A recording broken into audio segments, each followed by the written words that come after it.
Oke, Sobat Survivor, apa kabar Anda di siang yang indah ini? Kita kedatangan tamu istimewa lagi nih. Kalau kemarin sudah duluan kaptennya datang, kali ini Kroconya. oh, ya udah datang ini ada Pak Irwan, ada Ibu Lastri, ada siapa? Pika, ada Olin, ada Bu Didi, Bu siapa namanya Bu Didi? Bu Wika, sama Lord Didi, lengkap semuanya ini Sobat Survivor. Jadi harusnya ini kami yang kesana mau makan opor ini, kami sudah kasih kabar, tapi ternyata mereka sudah ada di rumah. Luar biasa. Tapi kalau nanti kita kesana pasti bakal dimasakin ayam kayaknya nanti. Ya. Masih ada ayam yang terselamatkan kah lewat Lebaran ini? Ya, nanti ngambil di tetangga kan aja. Oh. Tetangga yang mana dulu nih? Tidak pelihara lama Pak Devan. Kenapa? Itu ganggu tanaman kan, jadi saya habiskan kemarin. Tapi kalau misalnya kayak dibikin kayak di kandang kandang saya itu kayaknya Ya, bagus kalau gitu. Cuman di sana itu pakannya yang terlalu susah kalau pas nggak musim padi cari. baru kadang becek ya, kalau itu ya. Kalau di sini kan dekat beli serbuk atau Ya, sekam gitu kan. Oh ya, sekam di sana banyak itu. Sekam padi. Sekamnya ya bisa bagus Ya, juga. ada sebenarnya kalau itu. Cuman Cuman memang dari segi pakan ya memang harus segi pakannya di sana ekstra gitu ya. ekstra. Itu. Saya lihat kayaknya hari ini juga kita dapat kiriman ini. Ada apa aja dalam plastik tadi itu? Ada timun dikit sama semangka itu. Banyak. Ya. Ada daun sop. Ya kemarin nyoba nanam semangka tapi masih belum beruntung. Ya ada yang bisa dimakan, cuman kalau untuk dijual kayaknya belum bisa. Nggak bisa ya. Karena acak kemarinnya. Oh gitu. Cerita. Jadi setelah Lebaran nanti ke depan fokus menggarap lahan sendiri ya. Mau gaskan tanam timun lagi ini. Oh, timun terus ya. Ya. Kalau misalnya paling murah itu di harga berapa biasanya Mas? Kita 3.000. 3.000 itu masih untung nggak kira-kira kalau misalnya dari sejak panen sampai, maksudnya dari panen pertama sampai selesai itu 3.000 terus, kira-kira dari biaya operasional, bibit, Masih. pupuk dan semuanya itu Masih bisa. Oh gitu. Kalau timun ini saya hitung-hitung itu memang ya di segi apa ya, berat bobotnya, bobot kan kalau ditimbang itu panennya itu cepat Mas Rifal. Jadi kayak kita ini kan perputaran uang itu kan cepat, jadi bisa untuk sedikit beli pupuk, terus beli bibit lagi dan insektisida, fungisida gitu ceritanya. Yang saya selalu penasaran ini loh Mas, dari panjenengan bertani, berkebun gitu, ada nggak sih persiapan untuk nabung, untuk kepikiran ke depan untuk memperluas usaha lagi gitu kan Mas? Ya sebenarnya ada, cuman untuk saat ini tuh ibaratnya masih pas lah untuk kita kebutuhan apa ya sehari-hari, untuk kebutuhan anak sekolah itu aja. Soalnya untuk tanam skala besar kita itu terkendalanya permodalan tentunya. Oh kan gitu. Ya. Pokoknya kita syukuri aja lah, yang penting kita apa ya, untuk kebutuhan sehari-hari itu tercukupi gitu aja sementara. Jadi mungkin kedepannya nanti kalau kita sudah bisa bertani skala besar, terus hasilnya bagus, insya Allah tetap kita ada pengen cari peluang usaha yang ada di Tanjung Selor dan sekitarnya, begitu ceritanya. Luar biasa. Saya senang dengan Mas Irwan ini selalu optimis. Terus yang kedua juga punya ini loh, di lahannya itu terus dipikirkan gimana caranya bisa maksimal gitu ya. Memang kalau kendala modal itu hampir dialami semua petani di sana kan Mas ya. Petani transmigrasi. Petani trans. Cuman yang menarik bagi saya itu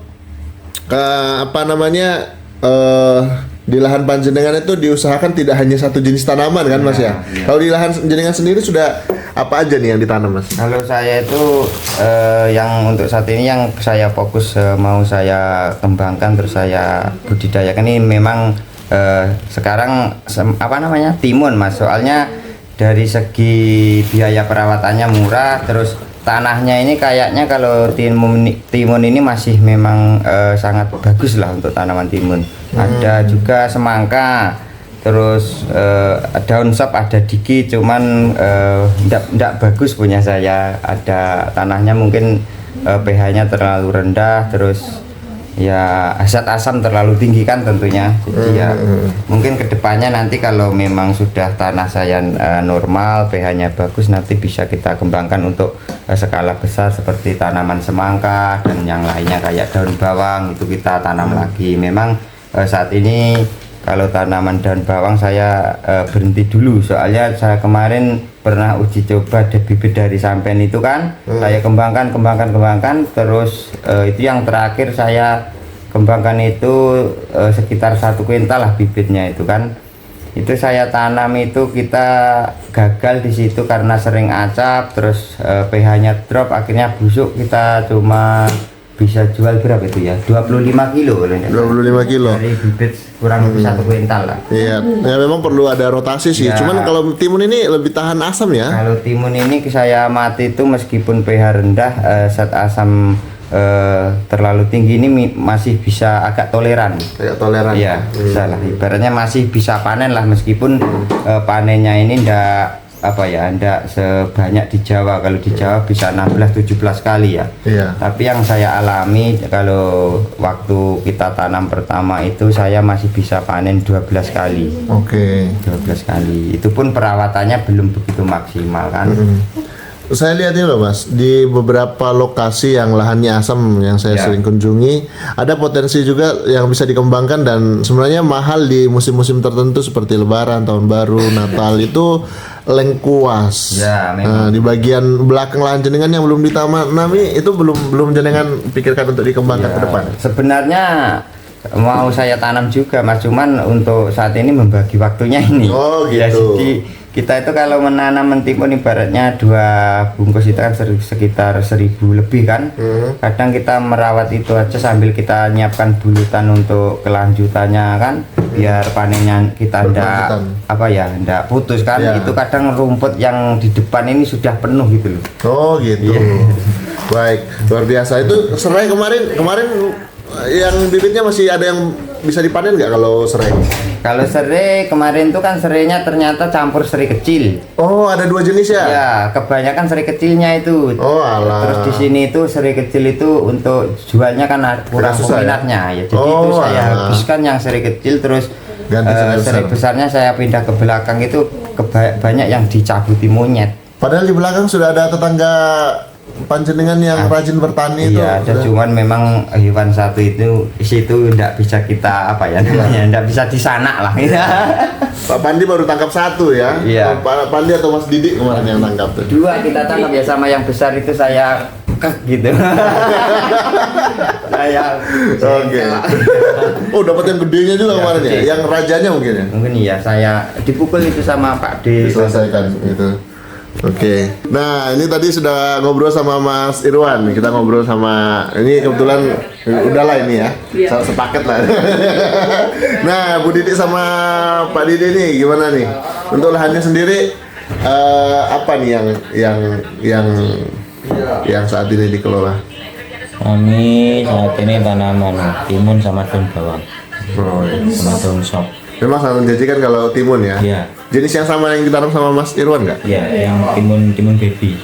Oh gitu. Pemasarannya jenengan pakai kapal jenengan itu angkut ke SP9? Ya, Oh, enggak diambil di ini, enggak diangkut sama warga yang datang ke SP10. Kayaknya ada juga kan tengkolak sampai ke sana sekarang ya? ada. Tapi saya ngangkut sendiri ke SP9. Oh, kalau jenengan punya. Langsung tengkulak ke SP9 kan. Kalau Mas Irwan kadang-kadang ikut jenengan juga atau Iya, kami sama-sama jadikan satu, saya bawa ke SP9. cuma di jalur 1 aja nggak? Atau ada juga yang kadang dari jalur 3, jalur 2? Ada juga yang dari jalur 2 aja. Berarti jenengan udah jadi terminalnya ya? Iya, Apa istilahnya, bukan terminalnya, apa namanya? Kurim. Kurir. Sayur. Waduh, itu mesti dapat perhatian dari pemerintah juga tuh, karena bagian penting juga ya dari distribusi sayur. Nah, kalau dari panjenengan nih Mas Irwan sama Mas Didi nih, kira-kira menurut jenengan menjanjikan nggak kalau misalnya dari panjenengan ini bisa ke depan kita punya warung tersendiri khusus dari lahan-lahan panjenengan ini? ya ada lah. Ya, gitu. Supaya harganya bisa lebih naik gitu kan. Ya. Nah, bisa memutus mata rantai apa namanya distribusi gitu ya. Iya. Jadi harganya bisa lebih mahal. Kadang terasa nggak sih kalau kadang jualan sayurnya itu mungkin terlalu murah atau gimana gitu? Ya gimana ya? Kalau kita untuk saat ini kan kita masih dalam skala kecil kan, jadinya Oh ya gitu. masih adalah hasil buat ini kok makan buat keperluan anak-anak. Iya. Ada aja ya gitu ya. Ya. Pagi panjenengan kan jago nyari ikan juga kalau untuk soal protein di rumah aja ya. Ya. Biasa nyari sampai kemana mas? Yaitu di jalur 1, jalur 2 Ikan gabus. nila. Jangan-jangan nilainya Pak Kumis yang lepas lagi. Oh, bukan mas, itu nila nila liar. Kalau nilai yang dipelihara sendiri gimana sejauh ini? Ya sudah berkembang lah. Kalau sudah berkembang. Oke deh kalau begitu.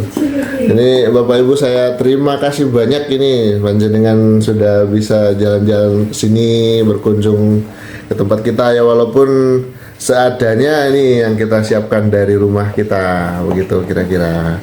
Bagi Bu Ikan yang udah lama sekali kayaknya nggak pernah keluar-keluar ini ya. Sudah sangat lama. Tidak Ya. bisa healing. Berarti sekalian dibawa healing-healing ke Tanjung nanti jalan-jalan gitu kan. Gimana Pak Irwan? Jangan buat beli bibit aja hasil panennya. Nanti gimana nyenengin adik Vika ini gimana Mas? Nanti gampang itu. Nah, gampang itu ya. Oke. Oh ya, dari Mas Irwan dulu nih mungkin ada pesan-pesan istimewa dalam bahasa Jawa untuk saudara-saudara kita yang ada di Trenggalek nih panjenengan dari Trenggalek monggo. Oh ya, oke. Jadi mumpung ini masih bulan Idul Fitri atau bulan Lebaran, jadi khususnya buat warga Trenggalek yang ada di Jawa ya Mas. Ya, bahkan ada yang dimanapun berada.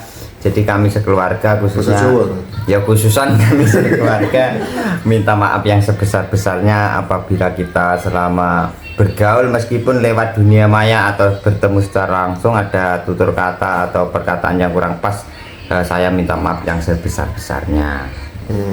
Jadi Bu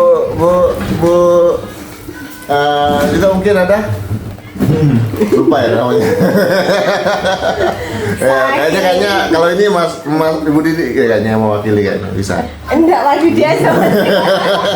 Monggo, ini uang Magetan nih, yang ada pesan-pesan ini mungkin Ya. buat sedulur-sedulur KB gitu.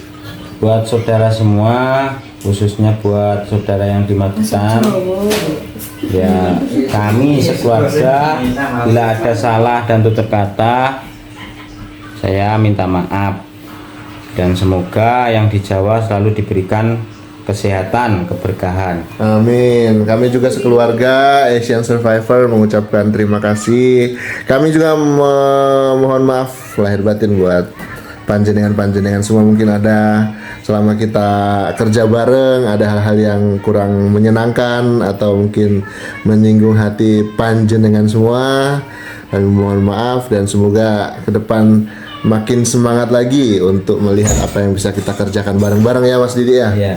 Juga Bu Didi, juga Ibu Erwan dan juga ada Mas Irwan yang ada di sana. Ini kayaknya Kak Ana nih mau jalan ini kayaknya nih. Oh ya. Lagi repot-repot terus dari tadi. Gitu. Jadi itu cerita kita. Terima kasih sudah menyimak. Tetap semangat menginspirasi Asian Survivor. Kayak belum dimakan.